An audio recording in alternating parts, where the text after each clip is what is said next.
અર્જુનભાઈનું resignation મળી ગયું છે. જેમ હમણાં પ્રમુખ સાહેબે કીધું બેન કે કોણ જાય છે, કઈ રીતે જાય છે, સવારે જ અર્જુનભાઈ જોડે એમની વાત થઈ છે.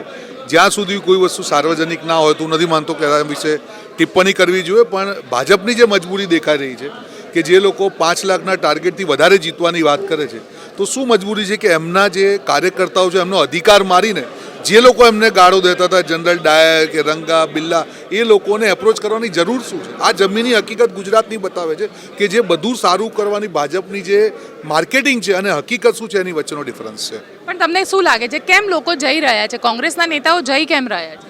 હું એવું માનું છું બેન, ક્યાંક ને ક્યાંક સામ દામ દંડ ભેદ, ભાજપ બધી જ રીતે કોઈની કોઈ વ્યક્તિગત મજબૂરી હોય, કોઈને કોઈ લાલચ આપવામાં આવે.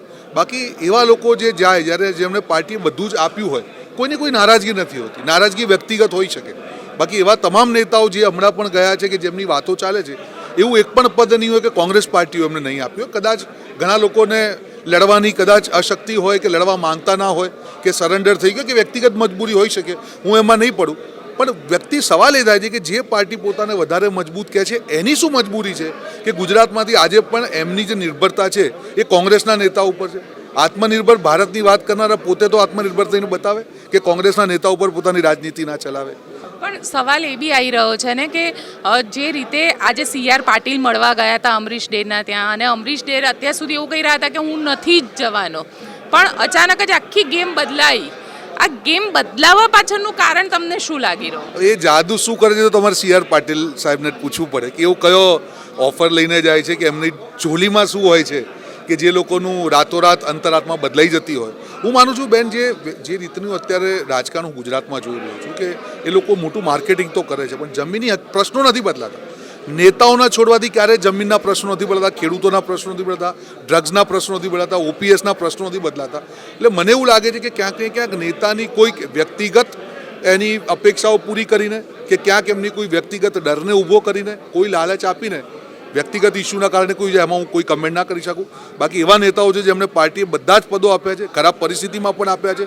અને અમરીશ ડેરની વાત કરીએ તો આજે વર્કિંગ પ્રેસિડેન્ટનું મોટું પદ પણ એમને આપ્યું હતું. એ ઇલેક્શન હાર્યા છતાં પણ પાર્ટીએ એમને હંમેશા માન આપ્યું. તો હું કહું કોઈ વ્યક્તિગત કારણ જ હશે એની વિશે હું ટિપ્પણી નહીં કરી શકું.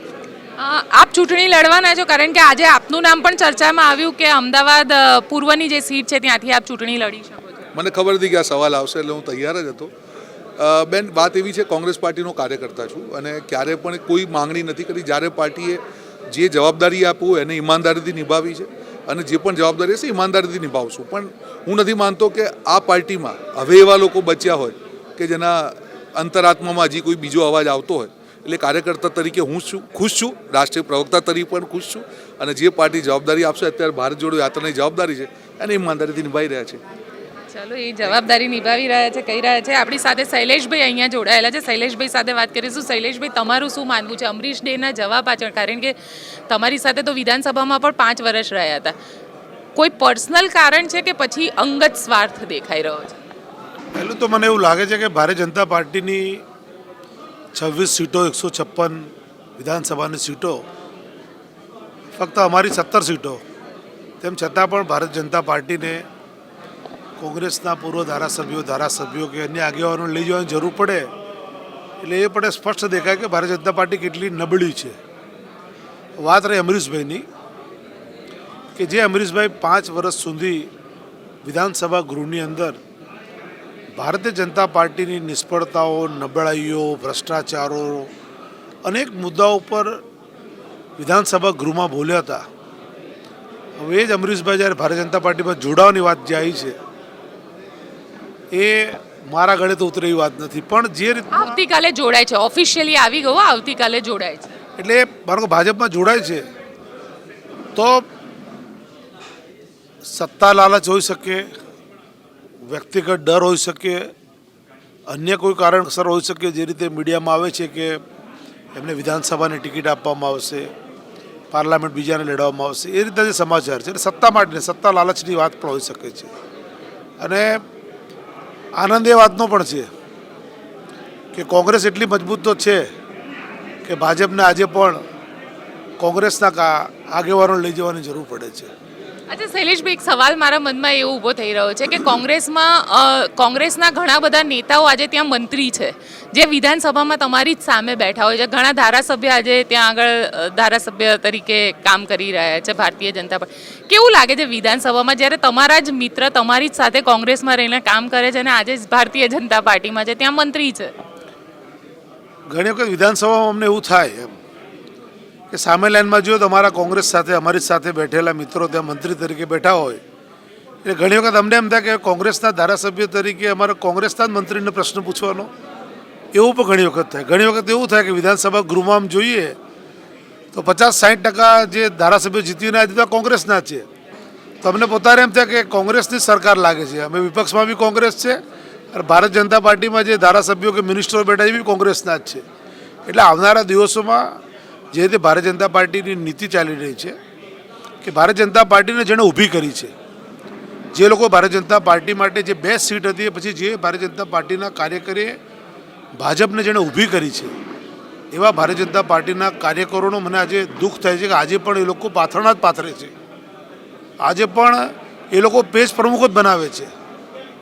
અને આનંદ એ વાતનો થાય છે કે અમારી પાર્ટીએ જેને ખૂબ આપ્યું, નેતા બનાવ્યા, અમારે કોઈ બી પાર્ટીનો કોઈ નેતા બનતો છે કાર્યકર બનાવતો હોય છે.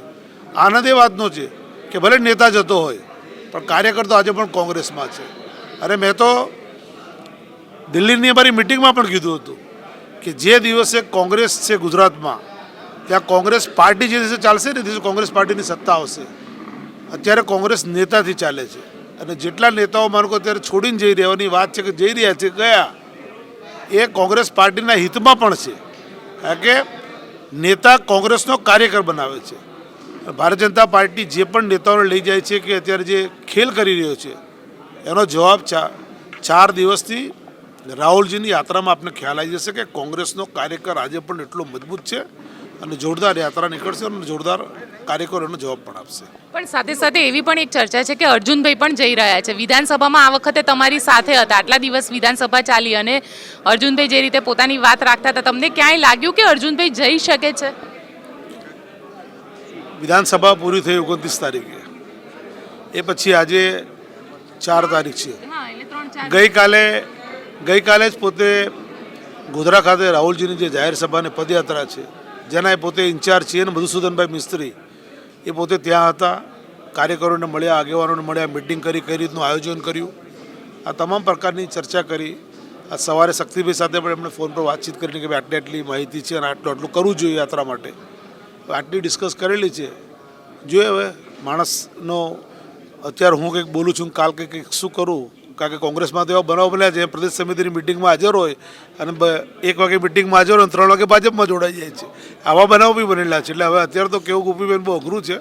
પણ જોઈએ હવે સૌની સદબુદ્ધિ. બાકી કોંગ્રેસ પાર્ટી મજબૂતાઈથી ફાઇટ આપશે અને ભારતીય જનતા પાર્ટીનો 26-0નો જે કોંગ્રેસનો અમારો જે ગ્રાફ છે 0નો, એ વખતે ભારતીય જનતા પાર્ટીને તોડીને અમે 100% બતાવીશું. તમે ચૂંટણી લડશો?